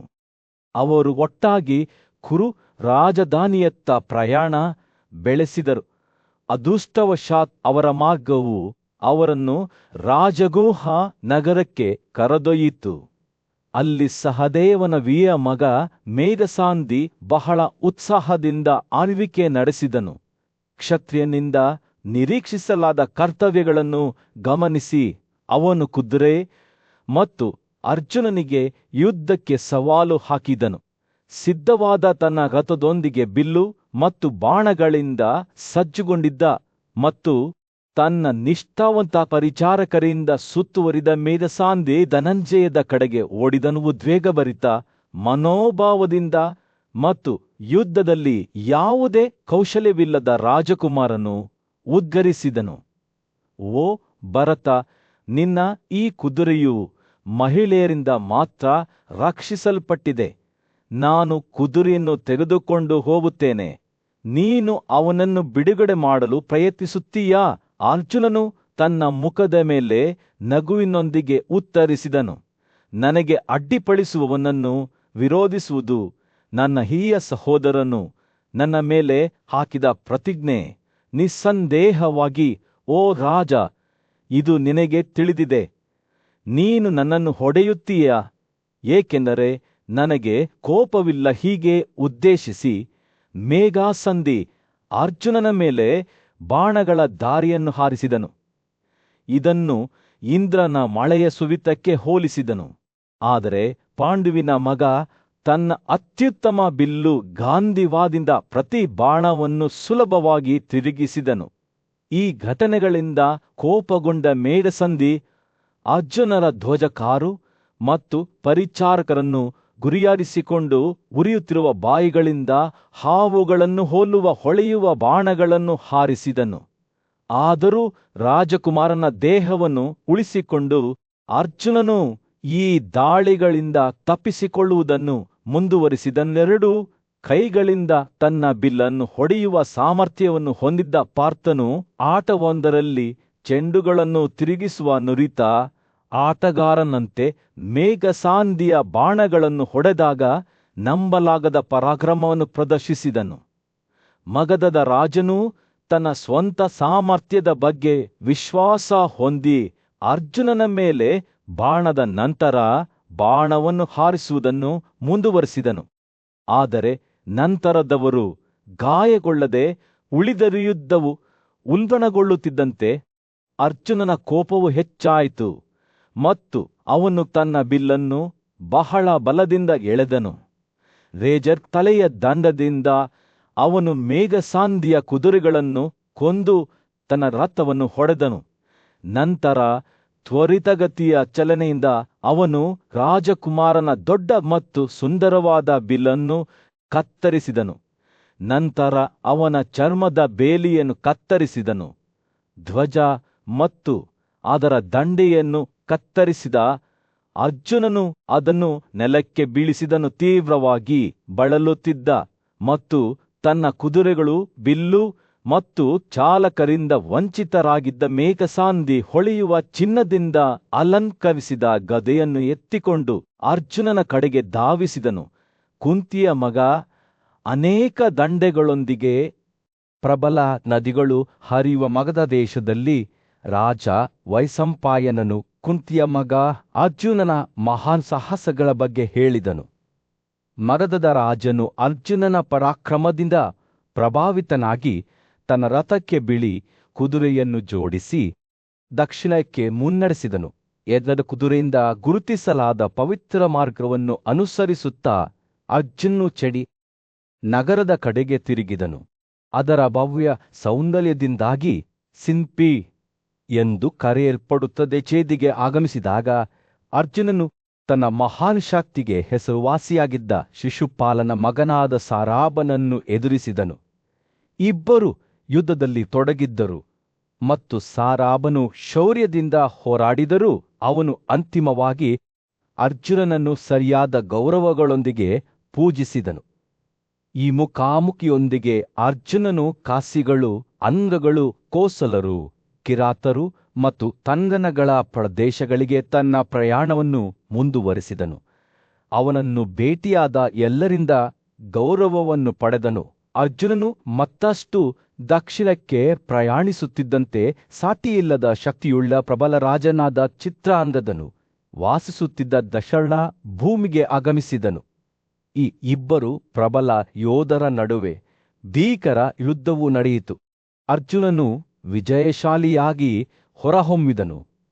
ಸೋತ ಆದರೆ ಮುರಿಯದ ಚಿತ್ರಾಂಗದನನ್ನು ಅರ್ಜುನನ ಆಳ್ವಿಕೆಗೆ ಒಳಪಡಿಸಲಾಯಿತು. ಕಿರೀಟಧಾರಿ ನಾಯಕನು ನಂತರ ನಿಷಾದ ಸಾಮ್ರಾಜ್ಯಕ್ಕೆ ತೆರಳಿದನು. ಅಲ್ಲಿ ಏಕಲವ್ಯರ ಮಗ ರಾಜನಾಗಿದ್ದನು. ಅರ್ಜುನ ಮತ್ತು ನಿಷಾದರ ನಡುವೆ ನಡೆದ ಯುದ್ಧವು ಎಷ್ಟು ತೀವ್ರವಾಗಿತ್ತೆಂದರೆ ಅದು ಅದನ್ನು ನೋಡಿದ ಎಲ್ಲ ಬೆನ್ನೆಲುಬುಗಳನ್ನು ನಡುಗಿಸಿತು. ಯುದ್ಧದಲ್ಲಿ ಅಜೇಯನಾಗಿದ್ದರೂ ಅರ್ಜುನನು ಅಂತಿಮವಾಗಿ ನಿಷಾದ ರಾಜನನ್ನು ಸೋಲಿಸಿ ಅವನ ಹಠಮಾರಿತನದಿಂದ ಮುಕ್ತಗೊಳಿಸಿದ ಏಕಲವ್ಯರ ಮಗನನ್ನು ವಶಪಡಿಸಿಕೊಂಡ ನಂತರ ಅರ್ಜುನನು ದಕ್ಷಿಣ ಸಾಗರಕ್ಕೆ ತನ್ನ ಪ್ರಯಾಣವನ್ನು ಮುಂದುವರೆಸಿದನು. ಅವನು ಹೊಸ ಪ್ರದೇಶಗಳಿಗೆ ಪ್ರಯಾಣಿಸುತ್ತಿದ್ದಂತೆ ಅವನ ಮತ್ತು ವಿವಿಧ ಬುಡಕಟ್ಟುಗಳ ನಡುವೆ ತದ್ದಾವಿಡರು, ಅಂಧರು, ಮಹಿಷಾಕರು ಮತ್ತು ಕೊಲ್ವಾದ ಗುಡ್ಡಗಾಡುಗಳ ನಡುವೆ ಯುದ್ಧಗಳು ನಡೆದವು. ಆದಾಗ್ಯೂ ಅರ್ಜುನನು ಅತಿಯಾದ ಬಲವನ್ನು ಬಳಸದೆ ಈ ಬುಡಕಟ್ಟುಗಳನ್ನು ವಶಪಡಿಸಿಕೊಂಡನು. ತನ್ನ ವಿಶ್ವಾಸಾರ್ಹ ಕುದುರೆಯ ಮಾರ್ಗದರ್ಶನದಲ್ಲಿ ಅರ್ಜುನನು ಗೋಕರ್ಣಕ್ಕೆ ಆಗಮಿಸಿದರು ಮತ್ತು ನಂತರ ಪ್ರಭಾಸನಿಗೆ ತೆರಳಿದನು. ಅಲ್ಲಿಯ ರಾಜ ಉಗ್ರಸೇನನು ಅವನನ್ನು ಆತ್ಮೀಯವಾಗಿ ಸ್ವಾಗತಿಸಿದನು. ಆತನು ಎದ್ದದ ಕುದುರೆಗೆ ಹಾನಿಯುಂಟು ಮಾಡುವ ತನ್ನ ಮಗನ ಪ್ರಯತ್ನಗಳನ್ನು ನಿಷೇಧಿಸಿದನು. ಋಷ್ವಿ ಮತ್ತು ಅನ್ನಕಗಳ ರಾಜನು ಅರ್ಜುನನ ತಾಯಿಯ ಚಿಕ್ಕಪ್ಪ ವಾಸುದೇವನೊಂದಿಗೆ ಕುರುನಾಯಕನನ್ನು ಸಂತೋಷದಿಂದ ಭೇಟಿಯಾಗಿ ಸರಿಯಾದ ವಿಧಿವಿಧಾನಗಳೊಂದಿಗೆ ಗೌರವಿಸಿದನು. ಅವರ ಅನುಮತಿಯೊಂದಿಗೆ ಅರ್ಜುನನು ಋಷ್ವಿ ಕುಲದ ವೀರರಿಂದ ರಕ್ಷಿಸಲ್ಪಟ್ಟ ಸುಂದರ ನಗರವಾದ ದ್ವಾರಾವತಿಯತ್ತ ಸಾಗಿದನು. ಯಾದವ ಯುವಕರು ಯಜ್ಞದ ಕುದುರೆಯ ಮೇಲೆ ತಮ್ಮನ್ನು ತಾವು ಒತ್ತಾಯಿಸಲು ಪ್ರಯತ್ನಿಸಿದರು. ಆದರೆ ರಾಜ ಉಗ್ರಸೇನನ ಸಮಯೋಚಿತ ಹಸ್ತಕ್ಷೇಪವು ಅವರ ಯೋಜನೆಗಳನ್ನು ಕೊನೆಗೊಳಿಸಿತು. ದೊಡ್ಡ ದಂಡಯಾತ್ರೆಯ ಮಧ್ಯದಲ್ಲಿ ವೈಶಂಪಾಯನನು ಗಾಂಧಾರರೊಂದಿಗಿನ ಅರ್ಜುನನ ಮುಖಾಮುಖಿಯ ಕಥೆಯನ್ನು ವಿವರಿಸುತ್ತಾನೆ. ಅವರ ಪ್ರಬಲ ಯೋಧನಾದ ಶಕುನಿಯ ಮಗನ ನೇತೃತ್ವದಲ್ಲಿ ಅವರು ತಮ್ಮ ರಾಜನ ಸಾವಿಗೆ ಪ್ರತೀಕಾರ ತೀರಿಸಿಕೊಳ್ಳಲು ಧ್ವಜಗಳು ಮತ್ತು ಧ್ವಜಗಳಿಂದ ಅಲಂಕೃತವಾದ ದೊಡ್ಡ ಸೈನ್ಯದೊಂದಿಗೆ ಅರ್ಜುನನ ಕಡೆಗೆ ಸಾಗಿದರು. ಆನೆಗಳು, ಕುದುರೆಗಳು ಮತ್ತು ಕಾರುಗಳೊಂದಿಗೆ ಅವರ ಸೈನ್ಯವು ಕಣ್ಣಿಗೆ ಕಾಣುವಂತಹ ಅಸಾಧಾರಣ ದೃಶ್ಯವಾಗಿತ್ತು. ಯುದ್ಧದಲ್ಲಿ ತೊಡಗುವುದನ್ನು ಯುಧಿಷ್ಠಿರನು ನಿಷೇಧಿಸಿದ್ದ ಪಾರ್ಥನ ಮೇಲೆ ನಿಖರವಾದ ಸೇಡು ತೀರಿಸಿಕೊಳ್ಳಲು ಗಾಂಧಾರ ಯೋಧರು ನಿರ್ಧರಿಸಿದರು. ಆದಾಗ್ಯೂ ಕೋಪ ಮತ್ತು ಪ್ರತೀಕಾರದ ಬಯಕೆಯಿಂದ ಉತ್ತೇಜಿಸಲ್ಪಟ್ಟ ಗಾಂಧಾರರು ಆತನ ಕಡೆಗೆ ಧಾವಿಸಿದಾಗ ಅರ್ಜುನನ ಶಾಂತಿಯ ಮಾತುಗಳು ಕಿವುಡರ ಕಿವಿಗಳ ಮೇಲೆ ಬಿದ್ದವು. ಪಟ್ಟುಬಿಡದ ವಿಧಾತ್ಸು ತನ್ನ ನೀತಿವಂತ ಆತ್ಮದೊಂದಿಗೆ ಮತ್ತೊಮ್ಮೆ ಅವರೊಂದಿಗೆ ತರ್ಕಿಸಲು ಪ್ರಯತ್ನಿಸಿದನು. ಆದರೆ ಅವರು ಕೇಳಲು ನಿರಾಕರಿಸಿದರು. ಅವರ ಕೋಪದಿಂದ ದೂರವಿರಲು ಅವರನ್ನು ಒತ್ತಾಯಿಸುತ್ತಾ ಆತ ಅವರನ್ನು ಸಿಹಿ ಧ್ವನಿಯಲ್ಲಿ ಸಂಬೋಧಿಸಿದನು. ಆದರೂ ಅವರು ತ್ಯಾಗದ ಕುದುರೆಯನ್ನು ಸುತ್ತುವರೆದರು. ಈ ಸಮಯದಲ್ಲಿ ಅರ್ಜುನನ ತಾಳ್ಮೆ ಕೊನೆಗೂ ಕ್ಷೀಣಿಸಿತು. ತನ್ನೊಳಗೆ ಬಲವಾದ ದೃಢನಿಶ್ಚಯದೊಂದಿಗೆ ಅರ್ಜುನನು ತನ್ನ ವಿಶ್ವಾಸಾರ್ಹ ಗಾಂಧೀವ ಬಿಲ್ಲಿನಿಂದ ಬಾಣದ ನಂತರ ಬಾಣವನ್ನು ಹಾರಿಸಲು ಪ್ರಾರಂಭಿಸಿದನು. ಈ ಬಾಣಗಳ ರೇಜರ್ ತರಹದ ತಲೆಗಳು ಗಾಳಿಯಲ್ಲಿ ಕತ್ತರಿಸುವಾಗ ವೈಭವದಿಂದ ಹೊಳೆಯುತ್ತಿದ್ದವು. ಅವರ ದಾರಿಯಲ್ಲಿದ್ದ ಅನೇಕ ಗಾಂಧಾರ ಯೋಧರನ್ನು ಕಡಿದು ಹಾಕಿದವು. ಯುದ್ಧವು ಉಲ್ಬಣಗೊಳ್ಳುತ್ತಿದ್ದಂತೆ ಗಾಂಧಾರರು ಹೆಚ್ಚು ಹೆಚ್ಚು ಪೀಡಿತರಾದರು. ಅವರ ಭಯವು ಹೆಚ್ಚಾಯಿತು. ಹತ್ಯಾಕಾಂಡದಿಂದ ತಪ್ಪಿಸಿಕೊಳ್ಳುವ ಹತಾಶ ಪ್ರಯತ್ನದಲ್ಲಿ ಅವರು ಪವಿತ್ರ ಕುದುರೆಯನ್ನು ಬಿಡುಗಡೆ ಮಾಡಿದರು ಮತ್ತು ಯುದ್ಧಭೂಮಿಯಿಂದ ಹಿಮ್ಮೆಟ್ಟಿದರು. ಆದಾಗ್ಯೂ ಅವರ ಧೈರ್ಯಶಾಲಿ ಯೋಧರು ಅರ್ಜುನನನ್ನು ಸುತ್ತುವರೆದರು. ಶರಣಾಗಲು ನಿರಾಕರಿಸಿದರು. ಪಾಂಡುವಿನ ಮಗ ಅವನ ಅಚಲ ಶಕ್ತಿಯಿಂದ ಉತ್ತೇಜಿಸಲ್ಪಟ್ಟನು. ಇನ್ನೂ ಅನೇಕ ಗಾಂಧಾರರನ್ನು ಸೋಲಿಸಿದನು.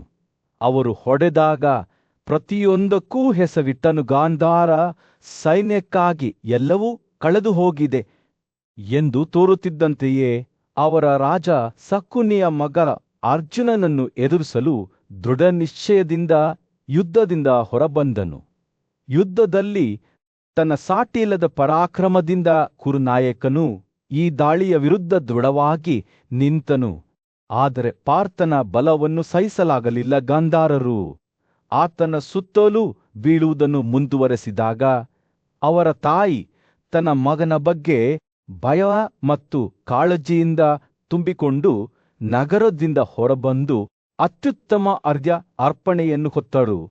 ಆಕೆ ತನ್ನ ಧೈರ್ಯಶಾಲಿ ಯೋಧನನ್ನು ಹೋರಾಟವನ್ನು ನಿಲ್ಲಿಸುವಂತೆ ಬೇಡಿಕೊಂಡಳು ಮತ್ತು ಗಾಂಧಾರ ರಾಜನ ಬಗ್ಗೆ ದಯೆ ತೋರಿಸುವ ಮೂಲಕ ಜಿಷ್ಣುವಿನ ದಯೆಯನ್ನು ತೃಪ್ತಿಪಡಿಸಿದಳು. ಸಹಾನುಭೂತಿಯಿಂದ ಪ್ರೇರೇಪಿಸಲ್ಪಟ್ಟ ವಿಭತ್ಸು ಶಕುನಿಯ ಮಗನಿಗೆ ಸಾಂತ್ವನ ಹೇಳಿ ಅವರು ಸಹೋದರರು ಮತ್ತು ಅವರ ಹಂಚಿಕೆಯ ಪರಂಪರೆಗಾಗಿ ಅವನು ತನ್ನ ಪ್ರಾಣವನ್ನು ಉಳಿಸಿದ್ದಾನೆ ಎಂದು ನೆನಪಿಸಿದನು. ಯುದ್ಧವು ಮತ್ತಷ್ಟು ರಕ್ತಪಾತಕ್ಕೆ ಕಾರಣವಾಗದಂತೆ ಮುಂದುವರಿಯಲು ಬಿಡಬೇಡಿ ಎಂದು ಅವನು ರಾಜನಿಗೆ ಎಚ್ಚರಿಕೆ ನೀಡಿದನು. ಆದ್ದರಿಂದ ಹೊಸ ತಿಳುವಳಿಕೆಯೊಂದಿಗೆ ಗಾಂಧಾರರು ತಮ್ಮ ಶಸ್ತ್ರಾಸ್ತ್ರಗಳನ್ನು ತ್ಯಜಿಸಿದರು ಮತ್ತು ಯುದ್ಧವು ಕೊನೆಗೊಂಡಿತ್ತು. ಶಕುನಿಯ ಮಗನು ತನ್ನ ಕಾರ್ಯಗಳ ಗಂಭೀರತೆಯನ್ನು ಅರಿತುಕೊಂಡು ವಿಭತ್ಸುವಿನ ಮಾತುಗಳನ್ನು ಒಪ್ಪಿಕೊಂಡನು. ಹಸ್ತಿನಾಪುರ ರಾಜ್ಯದಲ್ಲಿ ರಾಜ ಯುಧಿಷ್ಠಿರನು ಉದೋತ್ಪತ್ಯಾಗ ಎಂದು ಕರೆಯಲ್ಪಡುವ ದೊಡ್ಡ ಯಜ್ಞಕ್ಕೆ ತಯಾರಿ ನಡೆಸುತ್ತಿದ್ದನು. ಈ ಆಚರಣೆಯು ಭೂಮಿಗೆ ಸಮೃದ್ಧಿ ಮತ್ತು ಅದೃಷ್ಟವನ್ನು ತರುತ್ತದೆ ಎಂದು ಹೇಳಲಾಗುತ್ತಿತ್ತು.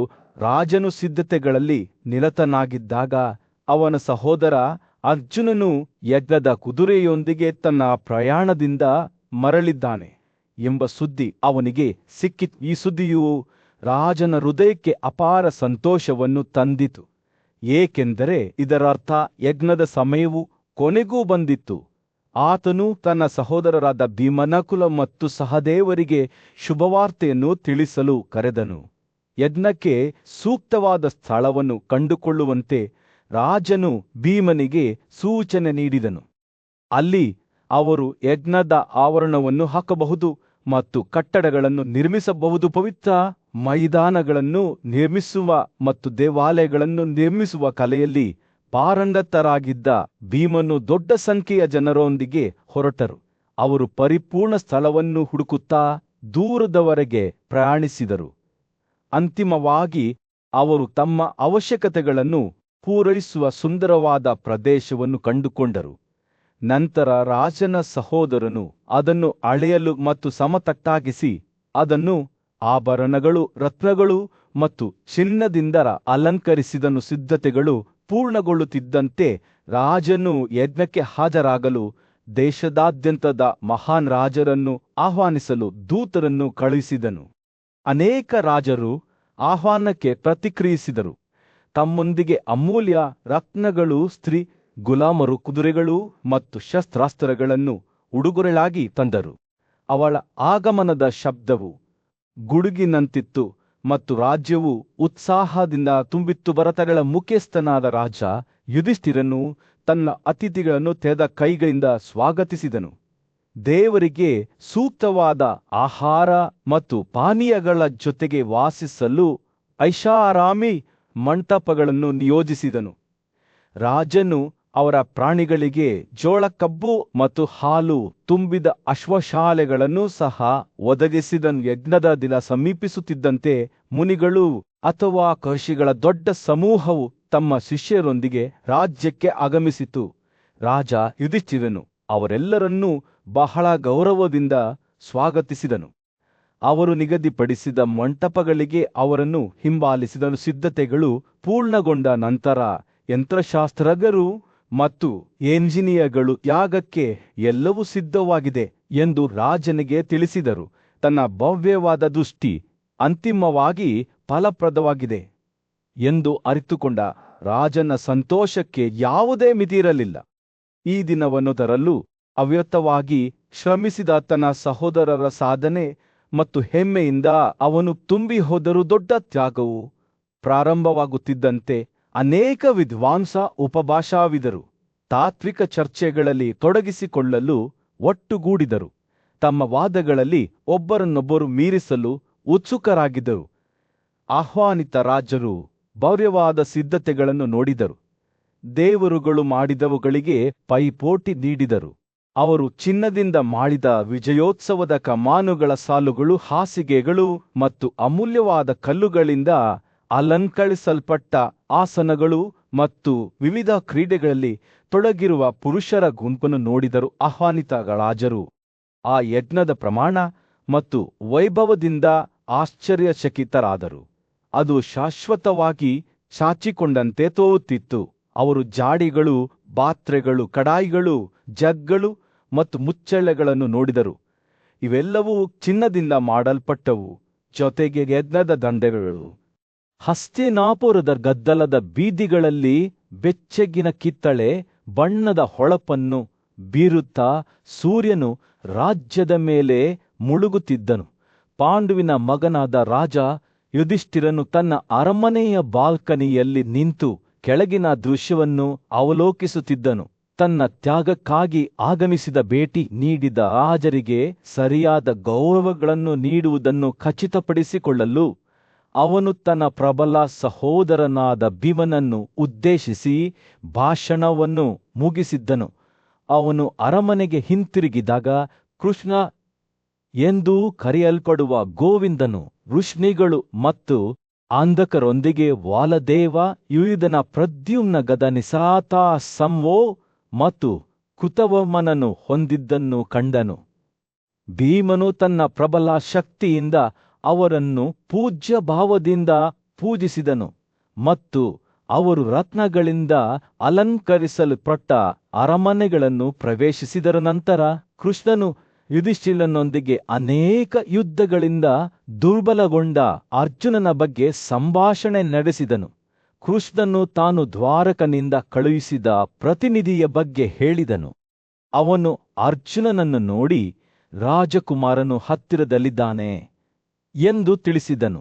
ಅವನು ಯುಧಿಷ್ಠಿರನಿಗೆ ತನ್ನ ಕುದುರೆಯ ಯಜ್ಞವನ್ನು ಪೂರ್ಣಗೊಳಿಸಲು ಸಲಹೆ ನೀಡಿದನು. ಈ ಸುದ್ದಿಯಿಂದ ಯುಧಿಷ್ಠಿರನ ಕಣ್ಣುಗಳು ಸಂತೋಷದಿಂದ ಬೆಳಗಿದವು ಮತ್ತು ಅವನು ಅರ್ಜುನನ ಮಾತುಗಳ ಬಗ್ಗೆ ಕೃಷ್ಣನನ್ನು ಕೇಳಿದನು.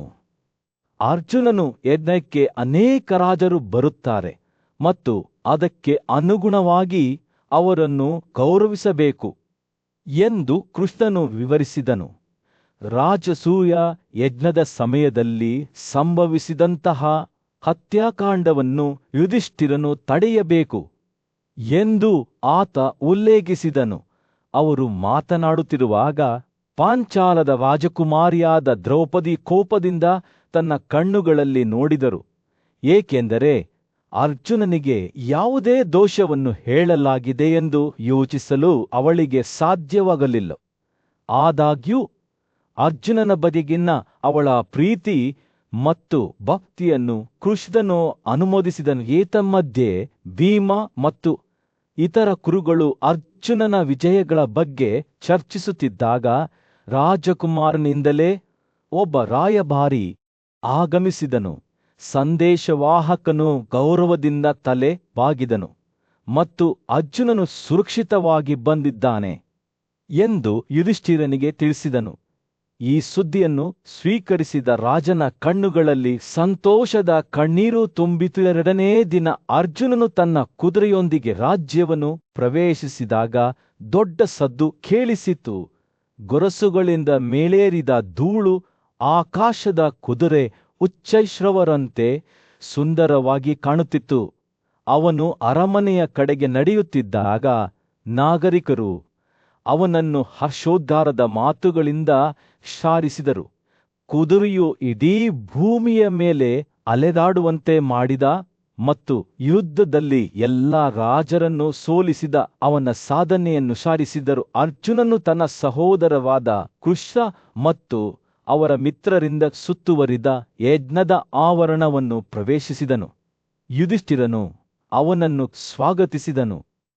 ಅವನು ಧೃತರಾಷ್ಟ್ರನನ್ನು ವಾಹನದಲ್ಲಿ ಇರಿಸಿದನು.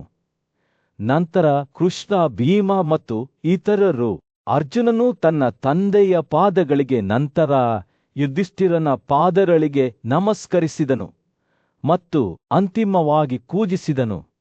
ಭವ್ಯವಾದ ಕುದುರೆತ ತ್ಯಾಗ ಸಮಾರಂಭವು ಮುಂದಿನ ಪೀಳಿಗೆಗಳ ಇತಿಹಾಸದಲ್ಲಿ ದಾಖಲಾಗುವ ಒಂದು ಭವ್ಯವಾದ ಘಟನೆಯಾಗಿದೆ. ಇದು ರಾಜ ಯುಧಿಷ್ಠಿರನ ನೇತೃತ್ವದಲ್ಲಿ ಪಾಂಡವರು ಪ್ರಾಚೀನ ಗ್ರಂಥಗಳ ಪ್ರಕಾರ ಈ ಪವಿತ್ರ ಆಚರಣೆಯನ್ನು ಮಾಡಲು ನಿರ್ಧರಿಸಿದ ಮಹಾನ್ ವೈಭವ ಮತ್ತು ಸನ್ನಿವೇಶದ ದಿನವಾಗಿತ್ತು. ವೈದಿಕ ಆಚರಣೆಗಳ ಸಂಕೀರ್ಣತೆಗಳಲ್ಲಿ ನುರಿತ ಪುರೋಹಿತರು ಪ್ರಪಂಚದಾದ್ಯಂತ ಅಲೆದಾಡಿದ ಭವ್ಯವಾದ ಕುದುರೆಯನ್ನು ಬಲಿ ನೀಡುವ ಮೂಲಕ ಪ್ರಾರಂಭಿಸಿದರು. ಪ್ರಾಣಿಯನ್ನು ತುಂಡುಗಳಾಗಿ ಕತ್ತರಿಸಲಾಯಿತು ಮತ್ತು ಅದರ ಮಜ್ಜೆಯನ್ನು ಸರಿಯಾದ ವಿಧಿಗಳೊಂದಿಗೆ ಬೇಯಿಸಲಾಯಿತು. ಪುರೋಹಿತರು ತಮ್ಮ ಮಾಂತ್ರಿಕತೆಯನ್ನು ಮಾಡುತ್ತಿರುವಾಗ ಬುದ್ಧಿವಂತ ದ್ರೌಪದಿ ವಿಭಜಿತ ಪ್ರಾಣಿಯ ಬಳಿ ಕುಳಿತಿದ್ದರು.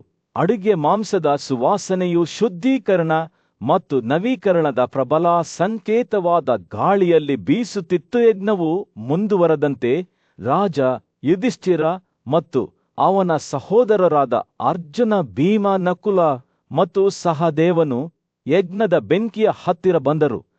ಅವರು ಶುದ್ಧೀಕರಣದ ಹೊಗೆಯನ್ನು ಉಸಿರಾಡಿದರು.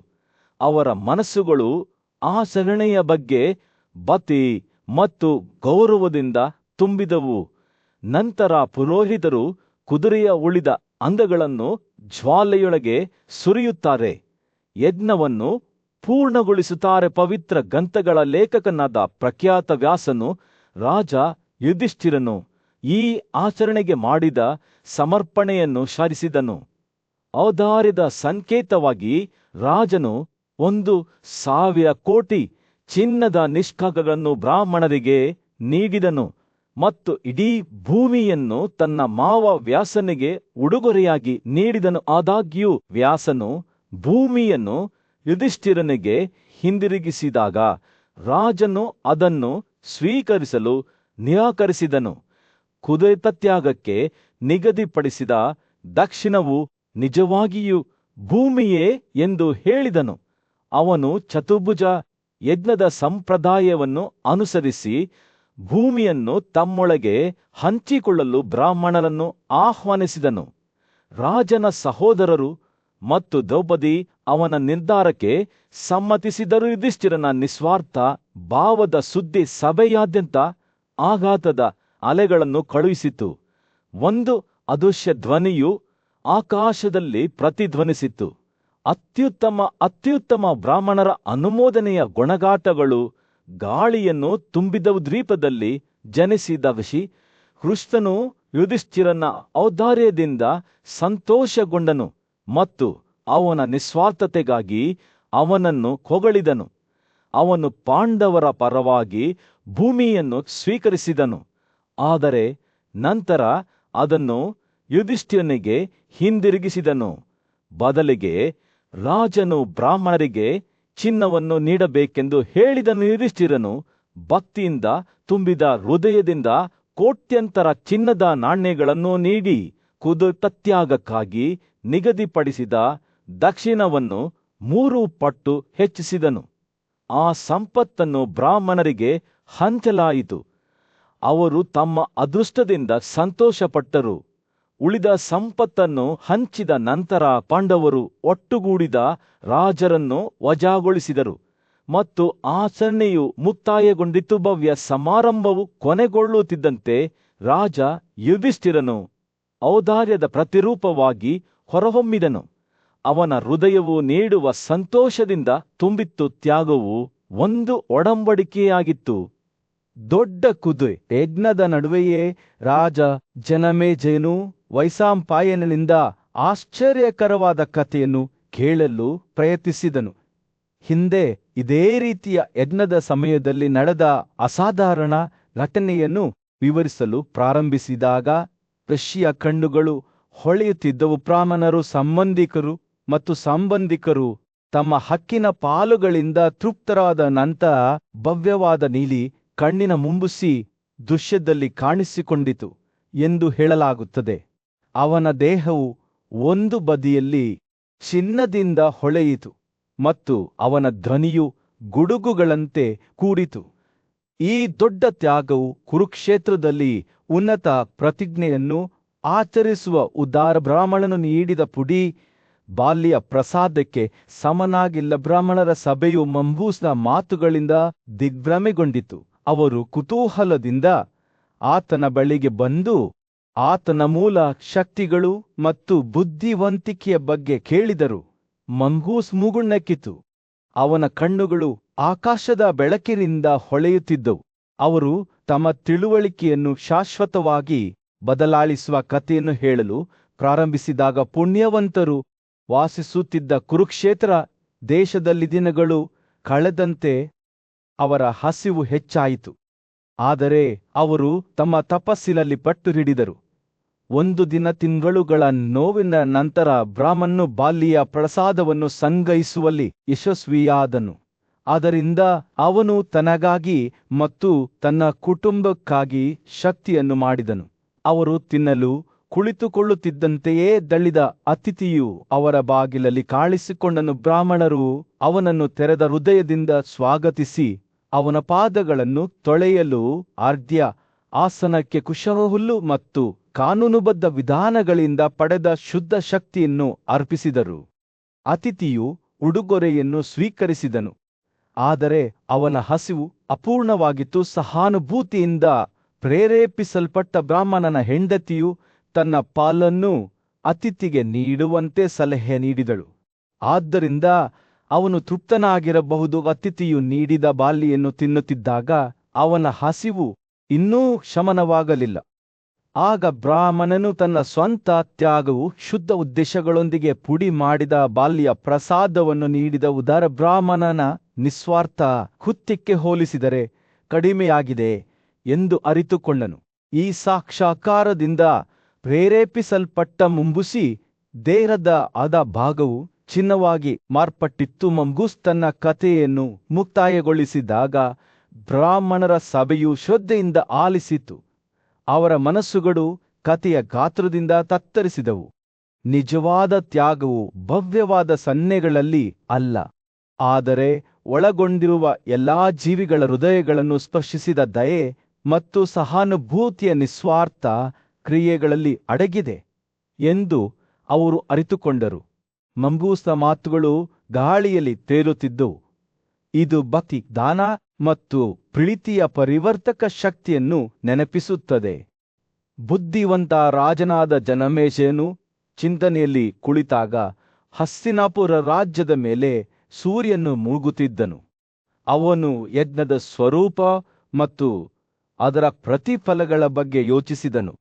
ಪೂಜ್ಯ ಋಷಿ ವೈಶಂಪಾಯನನಿಂದ ಮಾರ್ಗದರ್ಶನ ಪಡೆದನು.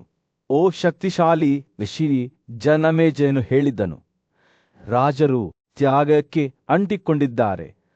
ಮಹಾನ್ ಋಷಿಗಳು ತಪಸ್ಸಿಗೆ ಮತ್ತು ಬ್ರಾಹ್ಮಣರನ್ನು ಶಾಂತಿ ಮತ್ತು ಆತ್ಮಸಂಯಮದ ಬಗ್ಗೆ ಕಲಿತಿದ್ದಾರೆ. ತ್ಯಾಗಗಳ ಫಲಗಳೊಂದಿಗೆ ಯಾವುದನ್ನೂ ಹೋಲಿಸಲಾಗುವುದಿಲ್ಲ ಎಂದು ನಮಗೆ ಮನವರಿಕೆಯಾಗಿದೆ. ಅವನ ಕಣ್ಣುಗಳು ಪ್ರಾಚೀನ ಬುದ್ಧಿವಂತಿಕೆಯಿಂದ ಮಿಲುಗುತ್ತಿದ್ದವು. ವೈಶಂಪಾಯನನು ಸಮ್ಮತಿಯಿಂದ ತಲೆಯಾಡಿಸಿದನು. ಅವನು ಪರಾಕ್ರಮಶಾಲಿ ರಾಜನಾದ ಇಂದ್ರನ ಕಥೆಯನ್ನು ವಿವರಿಸಲು ಪ್ರಾರಂಭಿಸಿದನು. ಅವನು ಸಮೃದ್ಧವಾಗಿ ಉಡುಗೊರೆಗಳೊಂದಿಗೆ ಭವ್ಯವಾದ ಯಜ್ಞವನ್ನು ಮಾಡಿದರು. ಋತ್ವಿಜರು ಮತ್ತು ಬ್ರಾಹ್ಮಣರು ಶುದ್ಧವಾದ ಬೆಣ್ಣೆಯ ನೈವೇದ್ಯವನ್ನು ಸುರಿಯುವಾಗ ಪವಿತ್ರ ಮಂತ್ರಗಳನ್ನು